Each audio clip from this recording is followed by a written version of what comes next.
Telephone, good morning, everyone. Welcome to Breaking Open Today's Gospel for Saturday, the 13th week of Ordinary Time.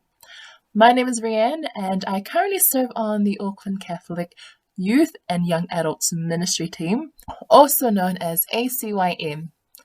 Soon we'll hear from the Gospel of Matthew, Jesus being questioned about fasting. And what really surprises me is who asked the question. But as always, Jesus is so calm and patient, and he responds in such a profound way. So let's listen to the gospel now, being read by my friend Joey.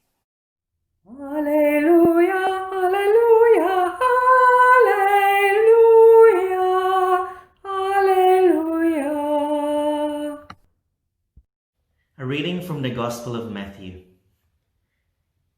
Then the disciples of John came to him, saying, "Why do we and the Pharisees fast often, but your disciples do not fast?" And Jesus said to them, "The wedding guests cannot mourn as long as the bridegroom is with them, can they? The days will come when the bridegroom is taken away from them, and they will fast. No one sews a piece of unshrunk cloth on an old cloak, for the patch pulls away from the cloak, and a worse tear is made. Neither is new wine put into old wineskins, otherwise the skins burst, and the wine is spilt, and the skins are destroyed. But the new wine is put into fresh wineskins, so both are preserved." The Gospel of the Lord. Thank you so much, Joey. Reflecting on this story has made me realize quite a few things and made me fall in love with it more and more. And the first thing, as I mentioned in the beginning, I'm pretty surprised that it's the disciples of St. John the Baptist that questions Jesus. Because for me, I automatically assumed that the Pharisees, because they often challenged Jesus, would have asked this question. But they asked, "Why do we and the Pharisees fast much, but your disciples do not fast?" So this made me realize that, man, a lot of people didn't understand Jesus and his teachings and his actions.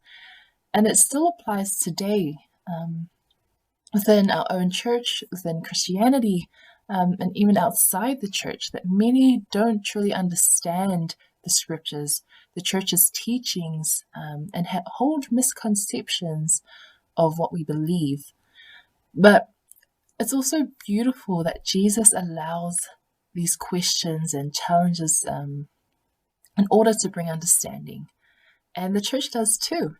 So it's okay to have doubts and questions, but it's extremely important where you go to seek the answers, or else it could be more and more difficult to understand Jesus' teachings. And the second thing I love is how Jesus uses metaphors and imagery to make his point, because people were able to connect more when there's things that relates to them. So the metaphor with the old cloak and the new cloak, people understood that you can't bring the two together. New wine and old wineskins, people understood that you can't put that together. And so with fasting, it is the practice that we do as Christians to bring ourselves closer to Christ, both body and soul, because we're stripping ourselves away from worldly pleasures and intentionally replacing it with the focus on Christ. Fasting is also a sign of mourning. And a great example is when we fast during Lent. You know, we are to fast, almsgive, and pray. And because we are walking alongside Christ during his time in the desert, the 40 days and 40 nights when he was tempted by the devil. And we are also preparing ourselves before the cross. And it is why Jesus responds, "Can the wedding guests mourn as long as the bridegroom is with them?"